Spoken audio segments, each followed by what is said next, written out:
Let's go! 60 different types of programming. There's truly something for everyone right here.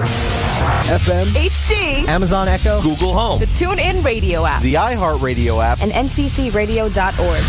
The voice of Nassau Community College. This is the award-winning 90.3 WHPC. WHPC HD, Garden City. on the air, everywhere. Welcome to Just Relationships, the show that offers you concrete ways to make your relationships better. Whether it's your boss, your spouse, your children, or your friends, the quality of your relationships in life directly affects how you feel about yourself and the success you achieve. Your host, Dr. Duffy Spencer, a psychotherapist, telecoach, author, and seminar leader, will interview top experts to help you learn to manage this essential part of your life. And now, here's your host, Dr. Duffy Spencer. Greetings to you. Well, do you like yourself? Do you beat yourself up mercilessly if you've made a mistake? Are you always wagging your own finger at yourself? And very often what goes along with that is wagging your finger at others. It's not a pretty picture. And there is a lot of misunderstanding about the nature of self-acceptance, self-compassion, self-love. And to clear all of this up, I am very, very pleased to welcome back author and psychologist, psychotherapist Tim Desmond, who is the author of Self-Compassion in Psychotherapy and the Self-Compassion Skills Workbook. So, Tim, we looked at self-compassion as learning a new way of relating to ourselves. And most people relate to themselves in a pretty horrific way. I've heard so many of my clients and students and people in general saying, I wouldn't talk to anybody, my worst enemy, the way I talk to myself. Have you heard that said, Tim? Yeah, I mean, I certainly relate. I think that I got involved in meditation. I grew up in Boston, had a pretty kind of rough time growing up. Had a single alcoholic mother. We were pretty poor. We were homeless for a little while when I was a teenager. And by the time I got to college, I was someone just with a lot of loneliness, a lot of anger. And it was in college that I was first introduced to meditation and to the teachings of Thich Nhat Hanh, who would become a meditation teacher, the Buddhist monk and author Thich Nhat Hanh. And it was the reason that I was so attracted to his teachings about mindfulness and compassion was precisely because it was what was entirely missing in my own life and what I felt like I really needed. And the more that I began to learn how to relate to myself with kindness, to be able to slow down, to be able to pay attention, to be able to sort of slow down enough to notice what was causing my suffering and what was causing the difficulties in my life. To learn how to pay attention to that, and then to learn how to pay attention to the suffering in me with kindness and compassion, and to relate to myself in that way. What I found was just sort of the more that I could practice, the more benefit that I would experience. And I just got hooked. And so it's been the focus of my life ever since. Beautiful. How wise of you, Tim.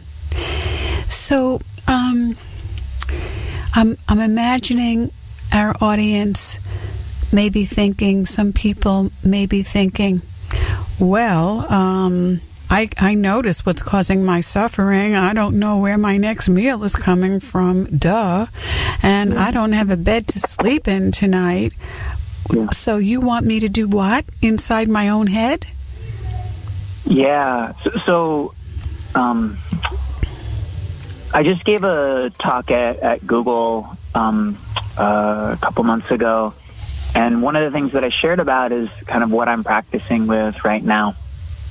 My wife was diagnosed with stage 4 colon cancer a couple of years ago. And over the past couple of years, we've been through, more surgeries than we can count. Chemotherapy, radiation, just, dozens of late night trips to the emergency room. And throughout all of this, my practice of self-compassion has been absolutely vital to keeping me sane. One of the hardest things going through this with my wife is the times when we're getting the results of a scan. Yeah. So we'll get a scan, and then often the next day we'll have an appointment to get it, to hear the results. We'll spend some time in the waiting room, and then once we get called into the doctor's office, we'll sometimes just be sitting there for like 20 minutes or more before the doctor comes in. And it's that time when you're just, you could be at any second hearing news that will change everything. Right. And it's like every footstep down the hallway, you're sort of like, is that them? Is that them? And it's in that moment that it's vital for me to be able to recognize, to be able to stop and pay attention, first to pay attention to the sensations in my body, and to recognize that the suffering, the distress, the physiological distress that my body is experiencing, to notice and pay attention to that, and then to be able to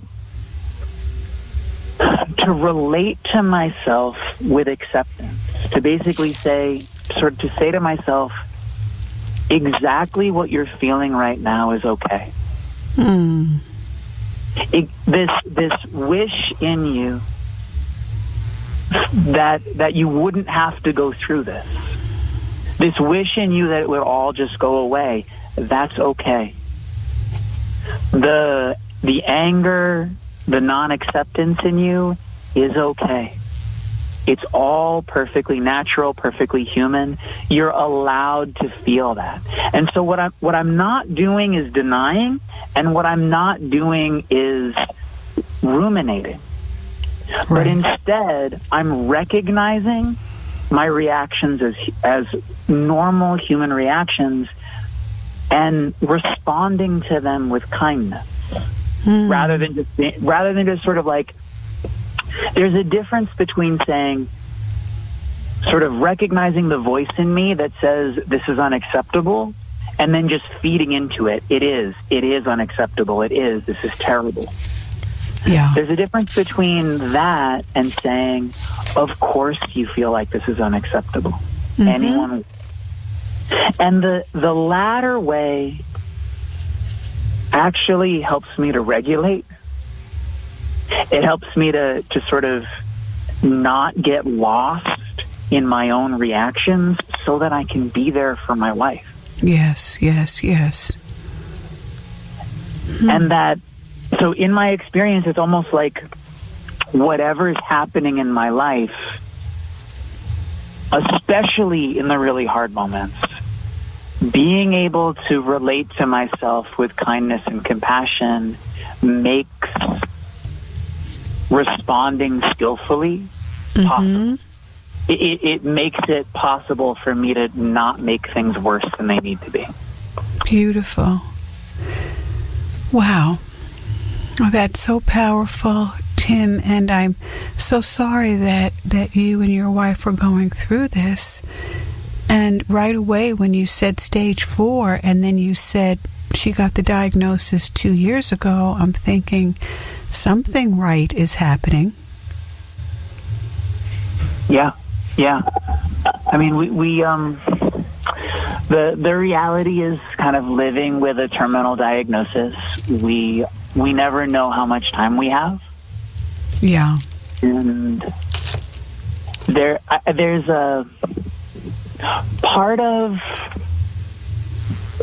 relating to myself with part of self-compassion, part of this practice, whatever you want to call it, mindfulness or compassion, it's recognizing the balance between cultivating what's beautiful in life or paying attention to what's good in life and accepting having compassion for what's difficult in life. There's a balance there. And if we just focus on one at the expense of the other, we end up really out of balance. So optimism has its place.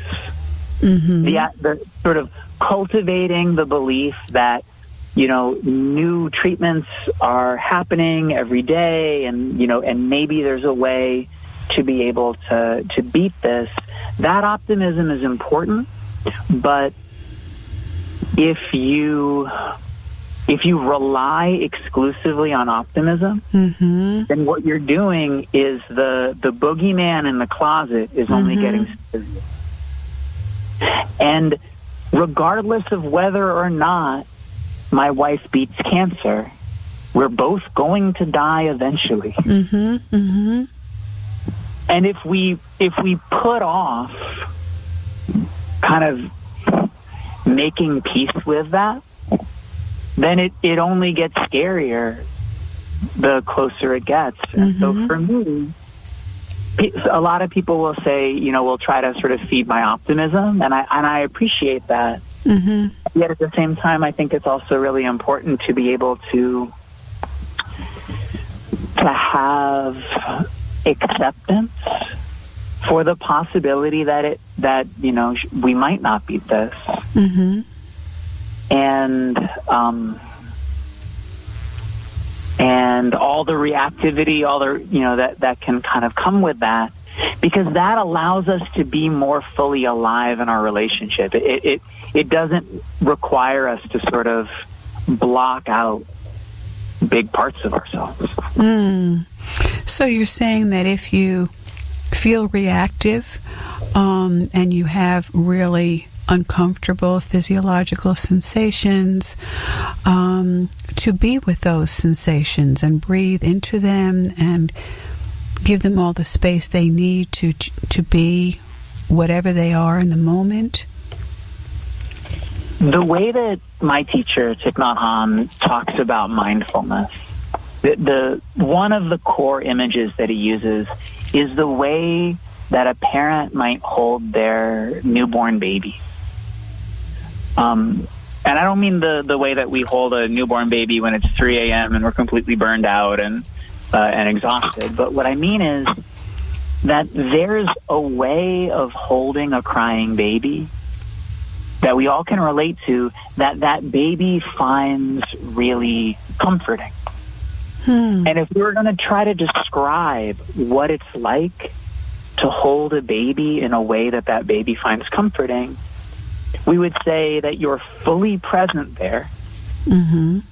with acceptance and kindness, with care, with sort of this idea of whatever is happening for you, whether you're crying, whether you're happy, it's okay with me. And I'm fully here to do whatever I can to help. Mm-hmm. That type of presence is what humans and really what mammals find comforting. And so whether we call it the practice of mindfulness, the practice of self-compassion, or whatever we want to call it, cultivating that kind of presence for ourselves and for the other people in our lives